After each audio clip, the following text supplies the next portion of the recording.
Carol from Latimer Christian Fellowship. Welcome to session 3 of the Lent Course. In this session we are thinking about freedom and a renewed mind through a spiritual diet. An incredible and rather worrying number of characters in the Bible have been tempted and fallen through food or drink.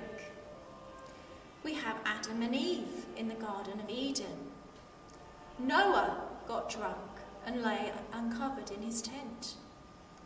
Isaac favoured Esau rather than Jacob because Esau supplied his table with the food he liked, and Esau sold his birthrights for a meal. We have Israel in the wilderness, and we have some of the early Christians who were unable to celebrate the Lord's Supper because they were gluttonous. Food's very important in our lives, and it's difficult to practice the spiritual discipline of fasting. But maybe if we were to fast more, it would aid our spiritual transformation.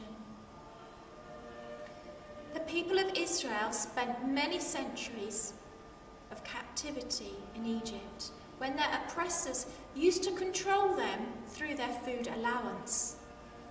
The people of Israel left Egypt with the understanding that they were going on a more or less short journey. And yet their food supplies ran out in the wilderness. Well, how do you feed 2 million people in the wilderness, even on a short journey, let alone 40 years? The people of Israel had spent so many years, at least 400, in Egyptian captivity that they forgot who they really were and who they were called to be. As descendants of Abraham, God faithfully promised to make a great nation of them, and yet they were stuck in Egypt, humbled to a slave status, borrowing their oppressor's identity and seeing freedom no more than a mere fantasy. They were caught up in a matrix of unproductive work, a matrix of uselessness, a matrix of mere survival, a matrix of settling for less than they were actually called to be.